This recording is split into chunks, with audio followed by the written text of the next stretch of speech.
John Silva is inevitable. John Lord Silva! Noche UFC, Mexican Independence Day. September 13th, Diego Lopes will be taking on Gene Silva, who's on a 13-fight win streak, with every one of those ending by finish.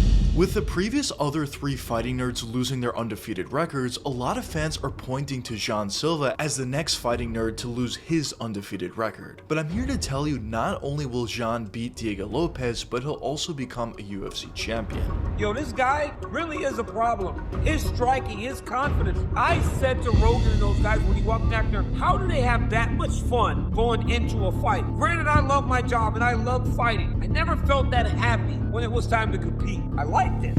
But before we get started, my name is JuicyMMA. I make opinionative MMA content, and if you guys are enjoying the content, be sure to hit that subscribe button, as only 10% of you watching are actually subscribed. And also, if you're enjoying the content and want to support the channel, be sure to hit that join button for members only live streams, videos, alongside with other perks as well. But anyways, let's get into it.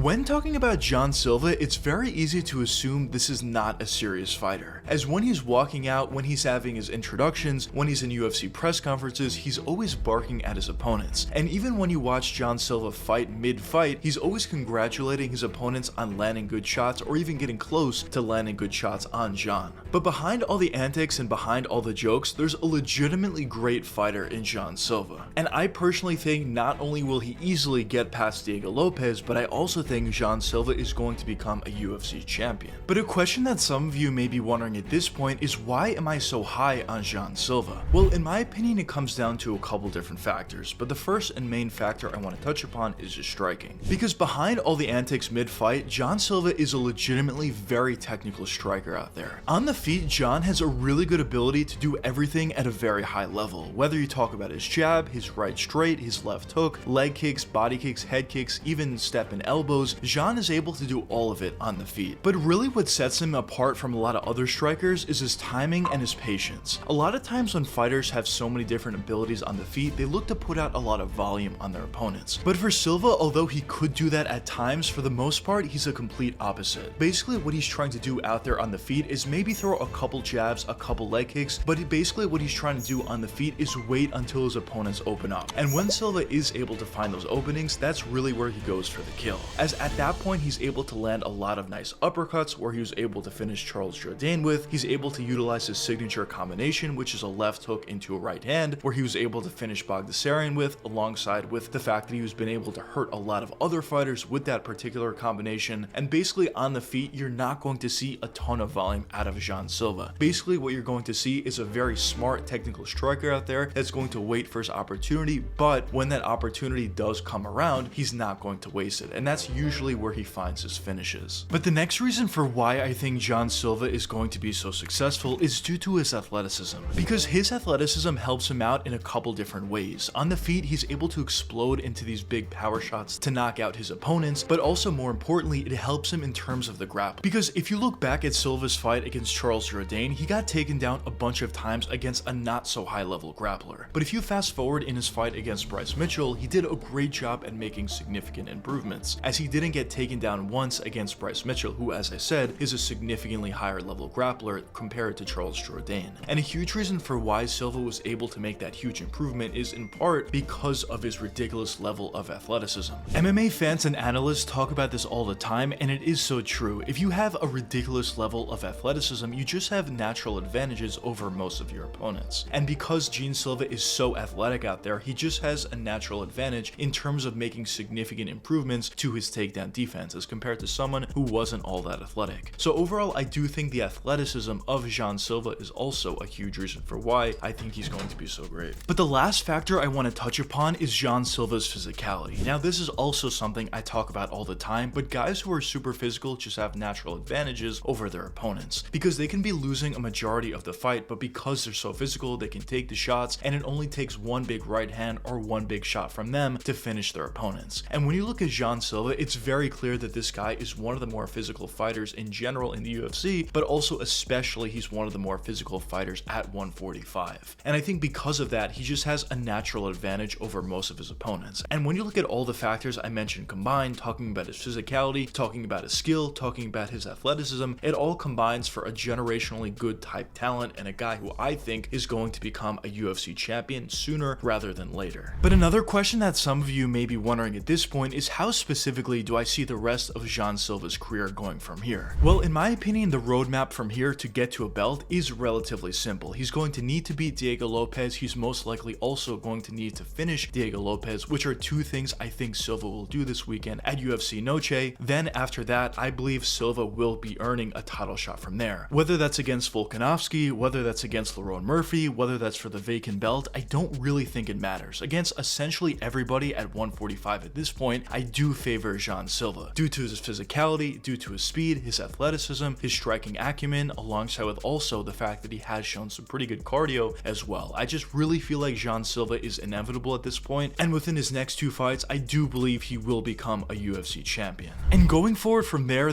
are going to be a lot of difficult fights for Jean Silva, like Movsar Evloev, Aljamain Sterling, Youssef Zalal, some other fighters as well. But at the end of the day, all those fighters that I just mentioned, including a lot of fighters in the rankings of the featherweight division, I do definitely favor Jean Silva over all of them. So at this point, I do think the future is very bright for Jean Silva. And to be honest, I see Jean Silva in a very similar light to where I saw Ilia Topuria when he was making his come up. For Topuria, I didn't really think anybody was going to be able to beat that guy on his come up based on his skill, based on his power, and based on his physicality. And for Jean Silva, I see him in a very similar light. Although there are some difficult matchups potentially for Silva, at the end of the day, I just feel like he's inevitable and he's going to be a UFC champ before his career is all said and done. And I know recently all three other of the UFC fighting nerds have recently lost their undefeated UFC records, talking about Carlos Prates, Mauricio Rufy, as well as Caio Borralho. And a lot of fans are now pointing to Jean Silva as the next fighting nerd and the last fighting nerd to lose his undefeated UFC record. But in my opinion, not only at this point, but also for a while, I always saw Jean Silva as the best fighting nerd. I thought he had some of the highest physicality out of all four of those guys. I thought he had some of the highest striking ability out of all four of those guys. And I always just thought he was different from some of the other fighting nerds. I do still believe a lot of the fighting nerds have real potential. I think Caio Borralho has a ton of potential. I think Carlos Prates has a ton of potential, and maybe even Mauricio Rufy with a couple of adjustments. But at the end of the day, I always thought Jean Silva was a different fighter compared to the rest. But I guess only time will tell what does end up happening for Jean Silva. We'll see what happens at UFC Noche between Jean Silva as well as Diego Lopes. As I said before, I'm significantly leaning with Jean Silva to win this fight, and my prediction, my official prediction for this matchup would be Jean Silva via a later round TKO or potential KO. I think early on Diego Lopes has shown a really good chin, and I think he'll be able to eat some of the clean shots that Jean Silva lands early, but as the fight prolongs and as the damage starts to mount up, I do believe Silva will eventually be able to knock down Lopes and he'll be able to finish him not too long after that. And as I said, after a win and after especially a finish over Diego Lopes, I do believe Silva would then earn his title shot and he'll probably be fighting for the belt in his next fight after Lopes. But anyways, let me know what you guys think in the comments. Do you think Jean Silva is inevitable or do you not think so? But anyways, I hope you guys enjoyed the video, and if you did enjoy, check one of these two videos popping up now, and until the next time, peace out guys.